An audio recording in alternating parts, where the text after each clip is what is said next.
Hi, welcome to the Pearls and Polish Podcast, episode 43. I'm your host, Rachel, coming to you from just outside Sacramento, California, along with my slightly chaotic co-host, Sabine, here in my lap. She's our 3-month-old puppy, so she's still learning how to just kind of hang out and just be relaxed. So she'll be with us today for this episode.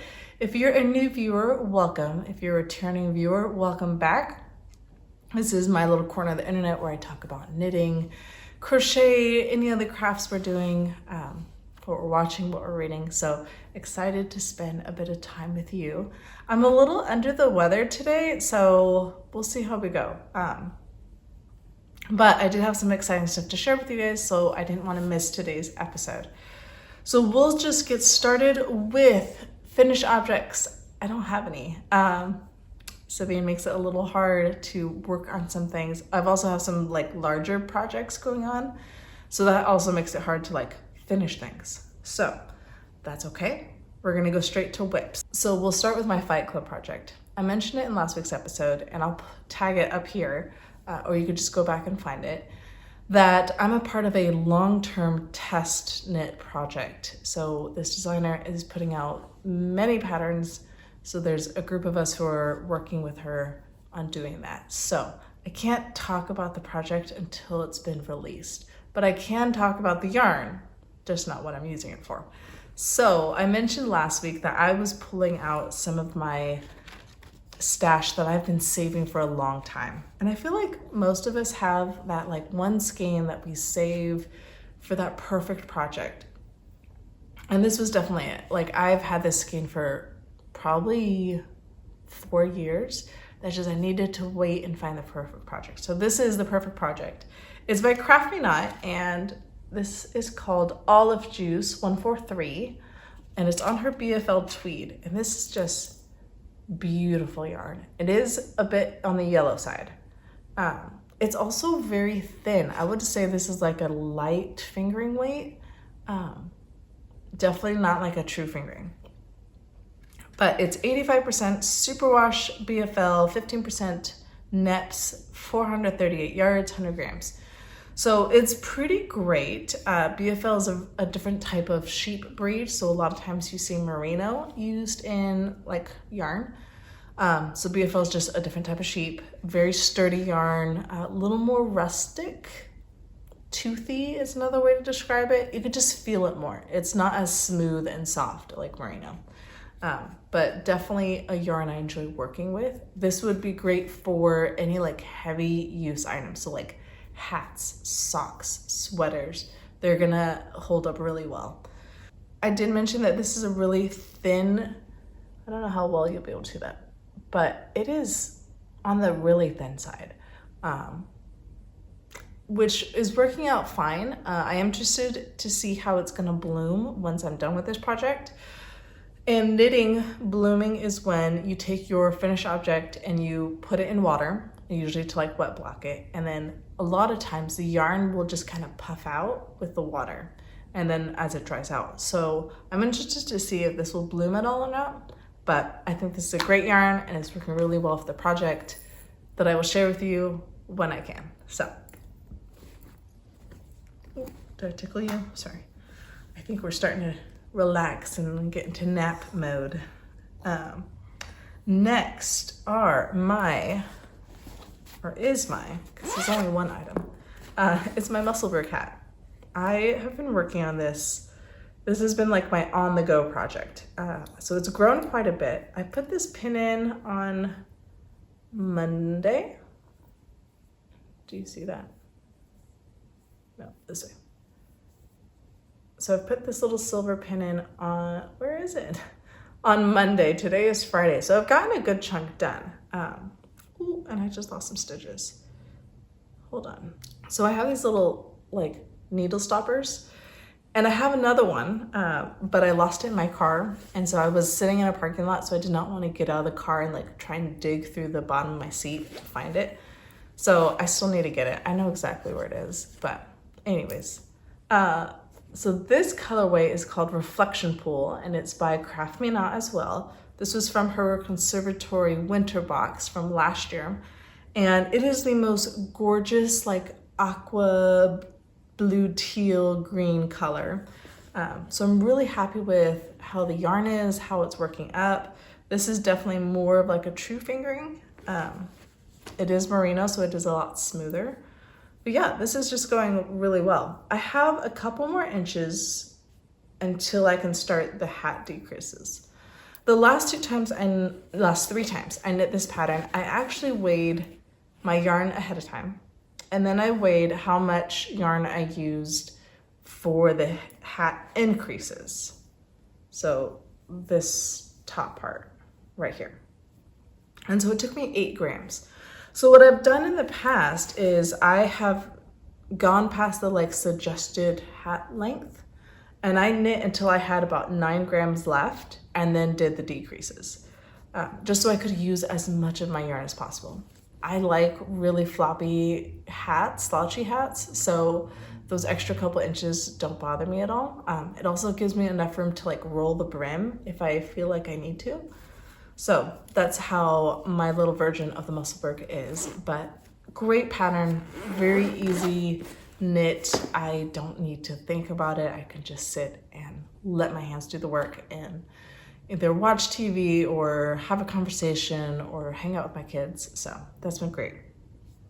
All right, next are my RowOne Minis. So last week I talked about my RowOne Minis, and it's a subscription that I get from RowOne. And every month they send you 10 gram mini skeins from a different hand dyer. So I've gotten 4 so far. So I've gotten 40 minis, and I was putting them into a blanket. So you would like knit a stripe and then you'd add a yarn and then you just kind of add stripes afterward. It's called the Northeasterly. Great blanket, great pattern, super easy to follow. There were video tutorials. It was wonderful. I realized with the help of Gabs and Shaylee from Slip Slip Sis, I don't like knitted blankets, especially this like scrappy in chunks types. I just don't like it.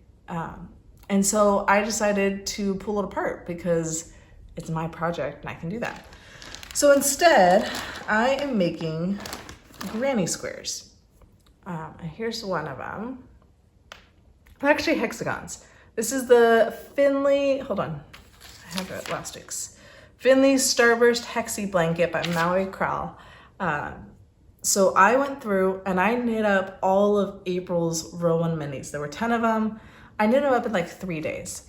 Each Hexie takes about 6 grams. So I have a bunch of 4 gram like little chunks left. So here are all my Hexies and leftovers that I have done. I'm going through, so for like my scrappy Sunday, I'm going through and I'm taking apart what I had already done for the Northeasterly blanket and turning those into Hexies and saving, what's left over.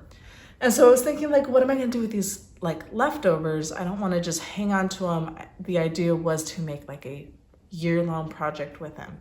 So as one does, one looks up a blanket pattern, like a scrappy blanket pattern. And I found one like an hour ago. It's a ripple blanket. So I went and I found some of my spare DK yarn that I had used in another project and it didn't work out. So it was just kind of sitting.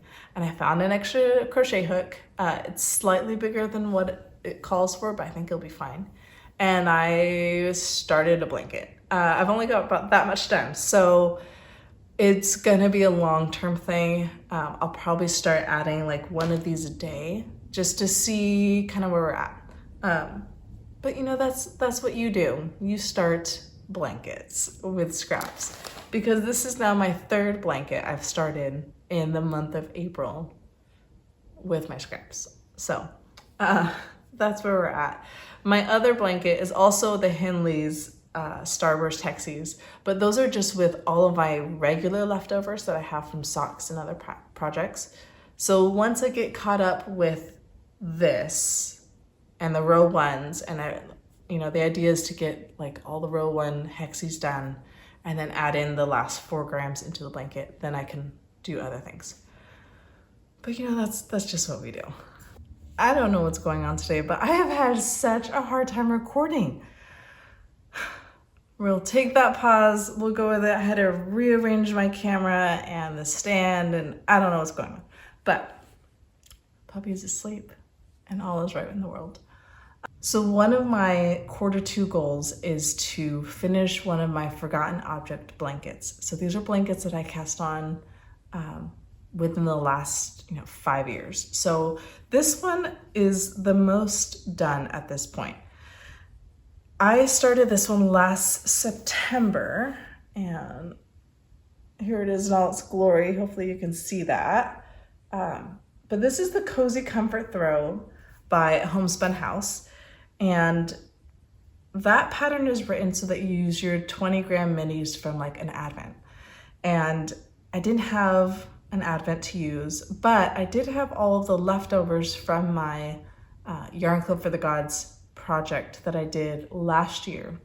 So to fill you in, Pasley knits, her name is Coley, she lives in Canada. She's wonderful. She did a collection called Yarn Club for the Gods, and it was every month you got a new yarn based off a Greek god or Greek mythology. And so she did that for 2022 and added 3 extra colors. So there were 15 colors in the collection. I saved them all and used that for my year of socks for 2023. And I got 15 pairs of socks plus all the other socks I knit that year done in 12 months. It was a lot. I decided after that I needed a break from like a year of sock projects. But with all of these leftovers, I was like, well, I want to do something else with them because I'm super overambitious. So I started this blanket. But because I only had 15 colors and not 20, but I didn't have enough to like add a couple extra stripes with each color, I decided I was going to add a gray stripe between every color, and I'm holding it double with white. So the gray is Dove Heather by Knit Picks on their Swish, I think. It's their fingering weight. And then the color is whatever that month's color was, and then I'm just holding it with plain white yarn. So I pulled it out to see what I have left. I have all my like leftovers here in this bag, which actually matches my, oh no, not this shirt. I wore a different shirt. I thought I was wearing the same shirt that matched this bag, but it doesn't. So I have 2, 4, don't go, 6, 8. So I have 8 colors left, plus 8 stripes, maybe 9 stripes. So it's gonna, be a project. Each color block is 7 rows. So that's like 1 and down is 1, which isn't it's not hard. Like it's just like garter stitch. So you're just going back and forth, back and forth. The hard part is it's starting to get heavy. So I have to have it on my lap to be able to knit, and I just kind of twist it. I don't flip the whole blanket. Also, there are a lot of stitches. It's like 200 stitches. So it does take time. So my like kind of very flexible goal is to do 1 block a day. So like last night I finished the green block, and then today I'll do another gray block, and then whatever the next color is. I don't have much of a deadline for this because this is a project for the next 3 months. However, I did want to finish this before I cast on a sweater, because that's a bigger project. So I wanted to like do one before I did the other, on top of all the other things I'm working on. So that's where we're at with that.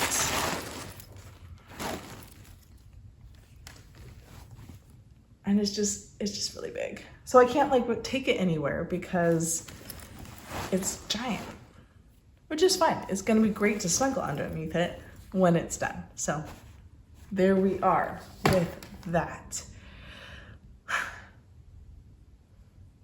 She's asleep, which is great. I love this.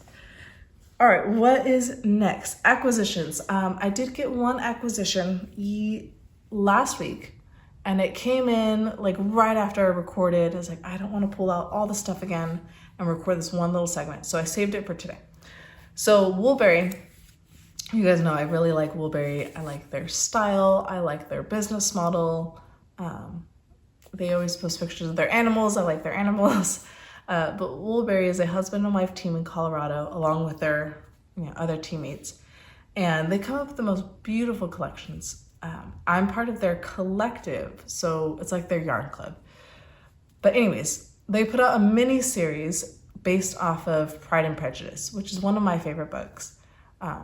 One of my favorite movies, both the BBC adaptation and the one with Keira Knightley. I like them both. But anyways, I signed up for it, of course, and the first colorway came in, and I love it. I mean, look at those speckles. That's gonna look so pretty. So this colorway is called A Truth Universally Acknowledged, and it's on their Berry Cozy sock base. It's 80% superwash merino, 20% nylon, 840 yards total, 120 grams total. But I really like this. Now, if you know me well, you know pink is not like my go-to color. I don't normally gravitate towards pink, but those speckles are just beautiful. So I'm really excited to cast these on. I'm hoping to do them for the summer. We are quickly approaching summer, so we're quickly approaching like summer sock camp hosted by this crazy sock lady. So I'm already making plans as far as like, what am I gonna do for summer sock camp? As dates get announced and whatnot, I will fill you guys in on my plans for summer sock camp, but I am getting excited and I'm already like making plans and like schedules and whatnot. Okay, so let's get to the thing I was so excited to tell you about, the reason I made a video today. I'm hosting, along with Amy of The Not a Knitter, our Fiber Friends sock swap. So I've done this the last 2 years. This year, Amy is co-hosting with me, and I'm super excited. So, all the details. First, Amy and I met through a sock swap. I think it was FiberShare a couple years ago. Actually, it's probably longer than a couple years. But anyways, we met through a sock swap. We've kept in touch through social media. She has a channel here on YouTube, and she is just a wonderful, lovely person. So last winter, we did a little mini sock swap because I had half of an Advent sock set that she wanted, wasn't able to get, so that was great. But anyways, we're gonna do our sock swap again. So how does it work? There is a Google form, and I'm gonna link it down below in the description, that you fill out. And you have about a week, so probably by the next video, you'll have like a couple days.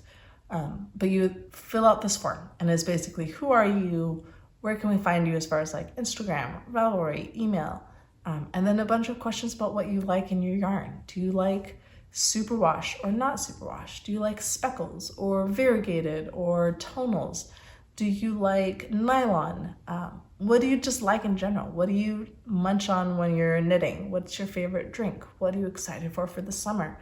And then this year we added, if you would be interested in being a swap angel. Life happens. Sometimes swap partners don't follow through and they don't send a package, which is really sad, because like the whole idea is that you make a new friend and you trade yarn. And so I have been a swap angel before for other sock swaps where like someone didn't get a package, and so I put something together for them quickly so they would still get one. So that is an option this year. It is open internationally. But how it works is you fill out the Google form, we will match you with one person. You have one partner. We'll get your contact information to each other. You guys spend some time getting to know each other, and then you put together a package. The only requirement is 100 grams of yarn. That's all you have to send. Now, yarny people are very giving, and some of us really enjoy putting together like a package. You are not required to do that. If you would like to, and it's in your budget and your time, go for it. but also like, don't get upset if you put in a ton of, resources and time into a package and you only got the bare minimum, because it's not about the getting, it's about the giving. So anyways, that is all up and live. So signups are April 15th through the 20th. The sign up page is already up. So if you want to sign up a little early, you can before like the official sign up time. Emails will go out Monday, April 21st. We're going to have a quick turnaround. You do have a deadline to ship. So you do have to send your package by no later than May 25th. And the reason we give a deadline is so that one, everyone follows through, and two, we're hoping packages get to their people before like summer sock camp, since so many of us participate in summer sock camp. It is open internationally. You don't have to send internationally if you don't want to, but it is open. And that's what we are doing. So check out my Instagram page. Amy should have some stuff up.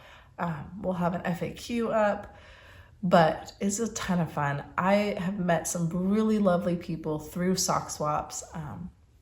And so it's just a great way to make some fiber friends, especially if you live in a community like I do, where there isn't a very large like knitting community or crochet community. So it's great to have like your knit group, but have them be online. So there's that. On to what we're reading and watching. I'm still reading King of Scars by Leigh Bardugo. I'm almost done with it. There's one more book that comes after that. And then Leigh's newest book just came out. So I had that on pre-order. So I need to read that as well. Watching, I just finished all of the Hunger Game movies. It's been a while since I had watched them. I did the first movie, like the prequel, the Ballad of Songbirds and Snakes, on the flight home from St. Louis, and then I started the first Hunger Game movies as well. So I was like, well, I might as well just like watch the whole series. So I love the Hunger Games. I think they're beautifully written. I think the movies were actually really well done. I was reading the Hunger Games when my husband and I went on our first date. So that was part of like our conversation on our first date. So it always has like a little special spot for me. But anyways, there's on Netflix. I watched all of them. I think the Ballad of Songbirds and Snakes right now is currently on HBO. I don't think it's out on Netflix just yet, but the rest of them are. All right, and that's kind of all I've got today. It's a pretty low-key episode. So thanks for spending some time with me. I am so excited I got to spend some time with you. Make sure you sign up for the Fiber Friends Sock Swap. It's in the description below. And I will see you guys next week.